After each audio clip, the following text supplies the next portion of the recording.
MDH ಜನ ಮಸಾಲಾ. ಈಗ ಕಡಲೆ ಇರಲಿ, ಹಲಸಂದೆ ಬೀಜ, ಕಪ್ಪು ಕಡಲೆ ಅಥವಾ ಬಿಳಿ ಕಡಲೆ, ಎಲ್ಲವೂ ಸ್ವಾದಿಷ್ಟವಾಗುತ್ತೆ. MDH. ಕೋಲಾರ ಜಿಲ್ಲೆಯ ಶ್ರೀನಿವಾಸಪುರ ಮಾವಿನ ಮಾರುಕಟ್ಟೆಯಲ್ಲಿ ಕ್ಷುಲ್ಲಕ ಕಾರಣಕ್ಕೆ ಗಲಾಟೆ ನಡೆದಿದೆ. ಲಾರಿ ಚಾಲಕರು ಮತ್ತು ಕೆಲವು ಮಂಡಿಯವರ ನಡುವೆ ಜಟಾಪಟಿ ನಡೆದಿದೆ. ಲಾರಿ ಕ್ಯೂ ನಿಲ್ಲಿಸುವ ವಿಚಾರ ಪ್ರಶ್ನೆ ಮಾಡಿದ್ದ 4 ಮೇಲೆ ಹಲ್ಲೆ ನಡೆಸಲಾಗಿದೆ. ಈ ಘಟನೆಯಿಂದಾಗಿ ಮಾರುಕಟ್ಟೆಯಲ್ಲಿ ಕೆಲಕಾಲ ಪ್ರಕ್ಷುಬ್ಧ ವಾತಾವರಣ ನಿರ್ಮಾಣವಾಗಿತ್ತು. ಹೆದ್ದಾರಿ ಪ್ರಾಧಿಕಾರದಿಂದ ಅಂಡರ್ ಪಾಸ್ ಕಾಮಗಾರಿಯ ಹಳ್ಳಕ್ಕೆ ಕಾರೊಂದು ಬಿದ್ದು 2 ಗಂಭೀರವಾಗಿ ಗಾಯಗೊಂಡಿದ್ದಾರೆ. ಬೆಂಗಳೂರು ಚೆನ್ನೈ ರಾಷ್ಟ್ರೀಯ ಹೆದ್ದಾರಿಯಲ್ಲಿ ವಡ್ಡರಪಾಳ್ಯದಿಂದ ಚಂದಾಪುರದ ಕಡೆಗೆ ಹೋಗುತ್ತಿದ್ದ ವೇಳೆ ಘಟನೆ ನಡೆದಿದೆ. ಸೂಚನಾ ಫಲಕಗಳನ್ನು ಅಳವಡಿಸದೆ ಅವೈಜ್ಞಾನಿಕ ಕಾಮಗಾರಿಯಿಂದ ಈ ಘಟನೆ ನಡೆದಿದೆ. ಡಿಕೆ ಶಿವಕುಮಾರ್ಗೆ ಹೆಚ್ಚಿನ ಶಕ್ತಿ ಕೊಡಬೇಕು. ರಾಮನಗರದಲ್ಲಿ ಡಿಸಿಎಂ ಡಿಕೆ ಪರ ಮತ್ತೆ ಬ್ಯಾಟ್ ಬೀಸಿದ ಇಕ್ಬಾಲ್. ಮಲ್ಟಿಪ್ಲೆಕ್ಸ್ ಮತ್ತು ಥಿಯೇಟರ್ಗಳಲ್ಲಿ ಗರಿಷ್ಠ 200 ರು ಫಿಕ್ಸ್. ಇದೆಲ್ಲವನ್ನ ನೋಡೋಣ ಸಮಗ್ರ ನ್ಯೂಸ್ ಟಾಪ್ 9ನಲ್ಲಿ. ಬೆಂಗಳೂರು ದಕ್ಷಿಣ ಜಿಲ್ಲೆಯ ರಾಮನಗರದಲ್ಲಿ ಚಾಮುಂಡೇಶ್ವರಿ ಕರಗ ಮಹೋತ್ಸವ ಅದ್ದೂರಿಯಾಗಿ ಜರುಗಿತು. ಉಪಮುಖ್ಯಮಂತ್ರಿ ಡಿಕೆ ಶಿವಕುಮಾರ್, ಶಾಸಕರಾದ ಇಕ್ಬಾಲ್ ಹುಸೇನ್, HC ಬಾಲಕೃಷ್ಣ, ಮಾಜಿ ಸಂಸದ ಡಿಕೆ ಸುರೇಶ್ ಸೇರಿದಂತೆ ಹಲವರು ಭಾಗಿಯಾಗಿದ್ರು. ನೀವು ಈ ವರ್ಷದಿಂದ ಬೆಂಗಳೂರು ದಕ್ಷಿಣ ಜಿಲ್ಲೆಯ ಮಕ್ಕಳು ಇಡೀ ಭಾರತ ಬೆಂಗಳೂರನ್ನ ನೋಡ್ತಾ ಇದೆ.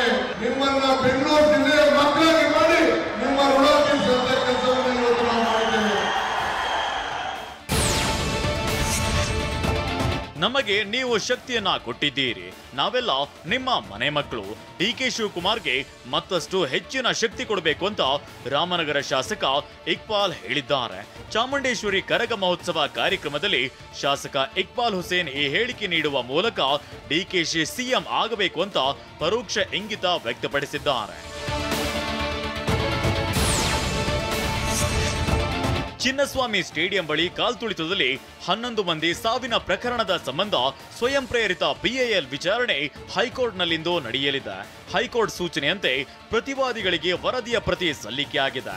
ಜೂನ್ 12ರಂದು ಸರ್ಕಾರ ಮುಚ್ಚಿದ ಲಕೋಟೆಯಲ್ಲಿ ಹೈಕೋರ್ಟ್ಗೆ ವರದಿ ಸಲ್ಲಿಸಿತ್ತು.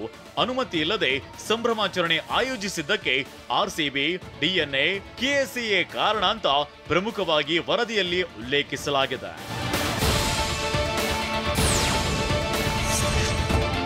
ಬೆಸ್ಕಾಂ ಸ್ಮಾರ್ಟ್ ಮೀಟರ್ ಕಡ್ಡಾಯ ಪ್ರಶ್ನಿಸಿ ಸಲ್ಲಿಸಿದ್ದ ರಿಟ್ ಅರ್ಜಿ ವಿಚಾರಣೆ ಹೈಕೋರ್ಟ್ ಏಕಸದಸ್ಯ ಪೀಠದಲ್ಲಿ ನಿನ್ನೆ ನಡೆಯಿತು. ವಿದ್ಯುತ್ ಸೋರಿಕೆ ತಡೆಗಟ್ಟಲು ಹೊಸ ಗ್ರಾಹಕರಿಗೆ ಸ್ಮಾರ್ಟ್ ಮೀಟರ್ ಅಳವಡಿಸಲಾಗುತ್ತಿದೆ. ಪ್ರೀಪೇಯ್ಡ್, ಪೋಸ್ಟ್ಪೇಯ್ಡ್ ಆಯ್ಕೆಗಳನ್ನ ನೀಡಲಾಗಿದೆ. ಕೇಂದ್ರ ಸರ್ಕಾರದ 900 ರೂಪಾಯಿ ಸಬ್ಸಿಡಿ ಪಡೆಯಲು ಸಾಧ್ಯವಿಲ್ಲ. ಬಾಕಿ ಪಾವತಿಸಿದ್ರೆ ಮಾತ್ರ ಕೇಂದ್ರ ಸರ್ಕಾರ ಸಬ್ಸಿಡಿ ನೀಡುತ್ತದೆ. ಆದ್ರೆ ಜನರಿಗೆ ಫ್ರೀ ಗ್ಯಾರಂಟಿ ಕೊಟ್ಟಿರೋದ್ರಿಂದ ನಮ್ಮ ಬಳಿ ದುಡ್ಡಿಲ್ಲ ಅಂತ ಬೆಸ್ಕಾಂ ಪರ ಹಿರಿಯ ವಕೀಲ ಉದಯ್ ಹೊಳ್ಳ ವಾದಿಸಿದ್ದಾರೆ. ಸಿಎಂ ಸಿದ್ದರಾಮಯ್ಯ ಪತ್ನಿ ವಿರುದ್ಧ 14 ಮುಡಾ ಕೇಸ್ ಹಂಚಿಕೆ ಪ್ರಕರಣ ಸಂಬಂಧ ತಾವು ಸಲ್ಲಿಸಿದ ದಾಖಲೆಗಳನ್ನ ಲೋಕಾಯುಕ್ತ ಪೊಲೀಸರು ಪರಿಗಣಿಸಿಲ್ಲ. ದಾಖಲೆ ಪರಿಗಣಿಸದೆ ಸಿಎಂ ಮತ್ತು ಅವರ ಪತ್ನಿ ವಿರುದ್ಧ ಬಿ ರಿಪೋರ್ಟ್ ಸಲ್ಲಿಸಲಾಗಿದೆ. ಹೀಗಾಗಿ ತನಿಖಾಧಿಕಾರಿ ವಿರುದ್ಧ ಕ್ರಮ ಕೋರಿರುವ ಅರ್ಜಿ ಪರಿಗಣಿಸಬೇಕು ಅಂತ ದೂರುದಾರ ಸ್ನೇಹಮಯಿ ಕೃಷ್ಣ ಕೋರ್ಟ್ಗೆ ಮನವಿ ಮಾಡಿದ್ದಾರೆ. ಜುಲೈ 28ರಂದು ತನಿಖಾ ಸ್ಥಿತಿಗತಿ ವರದಿ ಸಲ್ಲಿಸಲು ಕೋರ್ಟ್ ಸೂಚಿಸಿದೆ. ಬೆಂಗಳೂರಿನ ಹೆಬ್ಬಾಳದಲ್ಲಿ BMRCLಗೆ 45 ಎಕರೆ ಬದಲು 9 ಎಕರೆ ಭೂಮಿ ಮಂಜೂರು ಮಾಡಿರುವ ಸರ್ಕಾರದ ನಿರ್ಧಾರ ಮರುಪರಿಶೀಲಿಸಬೇಕು ಅಂತ ಸಿಎಂ ಸಿದ್ದರಾಮಯ್ಯಗೆ ಪತ್ರ ಬರೆಯಲಾಗಿದೆ. ಶೋಭಾ ಕರಂದ್ಲಾಜೆ ಪತ್ರ ಬರೆದಿದ್ದು, ಬೆಂಗಳೂರಿನ ಸಂಚಾರ ದಟ್ಟಣೆ ಮತ್ತು ಭವಿಷ್ಯದ ಅಗತ್ಯಗಳಿಗೆ ವಿಶ್ವದರ್ಜೆಯ ಬಹುಮಾದರಿ ಸಾರಿಗೆ ಕೇಂದ್ರ ನಿರ್ಮಿಸಬೇಕಿದೆ. ಹೀಗಾಗಿ ಈ ಭೂಮಿ ಅತ್ಯಂತ ಅವಶ್ಯಕವಾಗಿದೆ ಅಂತ ಪತ್ರದಲ್ಲಿ ಉಲ್ಲೇಖಿಸಿದ್ದಾರೆ. ಮಲ್ಟಿಪ್ಲೆಕ್ಸ್ ಮತ್ತು ಚಿತ್ರಮಂದಿರಗಳಲ್ಲಿ ಏಕರೂಪದ ದರ ನಿಗದಿಪಡಿಸಿ ರಾಜ್ಯ ಸರ್ಕಾರ ಅಧಿಕೃತ ಆದೇಶ ಹೊರಡಿಸಿದೆ. ಟಿಕೆಟ್ ದರ 200 ರೂಪಾಯಿ ಮೀರದಂತೆ ಆದೇಶ ಹೊರಡಿಸಿದೆ. ಕನ್ನಡ ಸೇರಿದಂತೆ ಎಲ್ಲಾ ಭಾಷೆಯ ಸಿನಿಮಾಗಳಿಗೂ ಇದು ಅನ್ವಯವಾಗಲಿದೆ. ಈ ಮೊದಲು ಬಜೆಟ್ನಲ್ಲಿ ಸರ್ಕಾರ ಈ ನಿರ್ಧಾರವನ್ನ ಘೋಷಿಸಿತ್ತು. ಕಾನೂನು ಬಾಹಿರವಾಗಿ ಖಾತೆ ಬದಲಾವಣೆ ಮಾಡಿಕೊಟ್ಟಿರುವ ಆರೋಪದಲ್ಲಿ ಬೆಂಗಳೂರಿನಲ್ಲಿ ಐಎಎಸ್ ಅಧಿಕಾರಿ ವಾಸಂತಿ ವಿರುದ್ಧ ಎಫ್ಐಆರ್ ದಾಖಲಾಗಿದೆ. 10 ಎಕರೆ 20 ಗುಂಟೆ ಸರ್ಕಾರಿ ಜಮೀನಿನ ಖಾತೆ ಬದಲಾವಣೆ ಆರೋಪ ಕೇಳಿ ಬಂದಿದೆ. ಈ ಹಿಂದೆ ಬೆಂಗಳೂರು ಉತ್ತರ ವಿಶೇಷ ಜಿಲ್ಲಾಧಿಕಾರಿ ಆಗಿದ್ದ ವಾಸಂತಿ ದಾಸನಪುರ ಬಳಿಯ ಸರ್ಕಾರಿ ಜಮೀನಿನ ಖಾತೆ ಬದಲಾವಣೆ ಆರೋಪ ಕೇಳಿ ಬಂದಿದೆ. ಕೂಡಲಸಂಗಮದ ಪಂಚಮಸಾಲಿ ಪೀಠಕ್ಕೆ ಬೀಗ ಹಾಕಿದ ವಿವಾದ ಸುಖಾಂತ್ಯವಾಗಿದೆ. ಸ್ವಾಮೀಜಿ ಹಾಗೂ ಟ್ರಸ್ಟ್ ಸದಸ್ಯರು ಮುಖಂಡರ ಮಧ್ಯೆ ನಡೆದ ಸಭೆ ಫಲಪ್ರದವಾಗಿದ್ದು, ಬಸವಜಯ ಮೃತ್ಯುಂಜಯ ಸ್ವಾಮೀಜಿ ಪೀಠಕ್ಕೆ ತೆರಳಿದ್ದಾರೆ. ಮಠಕ್ಕೆ ಕೆಲವರು ಬೀಗ ಹಾಕಿದ್ದು ತಮಗೆ ನೋವುಂಟು ಮಾಡಿದೆ ಅಂತ ಹೇಳಿದ ಸ್ವಾಮೀಜಿ, ಶಾಸಕ ಕಾಶಪ್ಪನವರ ಹಾಗೂ ನನ್ನ ಮಧ್ಯೆ ಗುರು ಶಿಷ್ಯರ ಸಂಬಂಧವಿದೆ. ಸಮಾಜಕ್ಕೆ 2A ಮೀಸಲಾತಿ ಸಿಗೋವರೆಗೂ ನಾನು ಹೋರಾಟ ಮಾಡ್ತೇನೆ ಅಂತ ಹೇಳಿದ್ದಾರೆ. ಸಣ್ಣ ಪುಟ್ಟಕ್ಕೇನೆ ಭಿನ್ನಪ್ಪ ಬಂದರು. ಎಲ್ಲ ರೀತಿಯ ಸಮಾಚಾರ ಇತ್ತು. ಅವರವ್ರ ದೃಷ್ಟಿಕೋನದಲ್ಲಿ ನಮ್ಮ ಬಗ್ಗೆ ತಪ್ಪು ಅದನ್ನು ಮುಕ್ತವಾಗಿ ಬಂದು ಬಗೆಹರಿಸಿ ನಮ್ಮಲ್ಲಿ ಯಾವುದೇ ರೀತಿ ಭಿನ್ನಾಭಿಪ್ರಾಯ ಅವರು ಇವರ ಹೇಳಿಕೆಗಳು ಮಾತು ಕೇಳಿ ಭಿನ್ನಾಭಿಪ್ರಾಯ ಬಂದಿರ್ಬೋದು. ಅವರು ನಮ್ಮ ಜೊತೆ ಮುಕ್ತ ಕೂತ್ಕೊಂಡು ಮಾತಾಡಿ ಮುಗಿಸ್ಬೋದು. 27 ರನ್ಗೆ ವಿಂಡೀಸ್ ಆಲ್ ಔಟ್. ಟೆಸ್ಟ್ ರ್ಯಾಂಕಿಂಗ್ನಲ್ಲಿ ಭಾರತಕ್ಕೆ ಶಾಕ್. ಜುಲೈ 19ಕ್ಕೆ ಡೆವಿಲ್ ಚಿತ್ರತಂಡದಿಂದ ಗುಡ್ ನ್ಯೂಸ್. ಈ ಸುದ್ದಿಗಳನ್ನು ನೋಡೋಣ entertainment news top 9ನಲ್ಲಿ.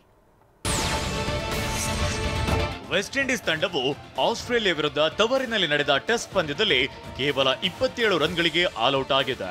Test cricket ಇತಿಹಾಸದ 2ನೇ ಕನಿಷ್ಠ ಮೊತ್ತದ ದಾಖಲೆ ಬರೆದಿದೆ. 204 ರನ್ಗಳ ಗುರಿಯನ್ನ ಬೆನ್ನತ್ತಿದ ಕೆರೆಬಿಯನ್ ತಂಡ 14.3 ಓವರ್ಗಳಲ್ಲಿ ಒಟ್ಟು 27 ರನ್ಗೆ ಕುಸಿದು 176 ರನ್ಗಳ ಭಾರೀ ಸೋಲನ್ನ ಅನುಭವಿಸಿತು.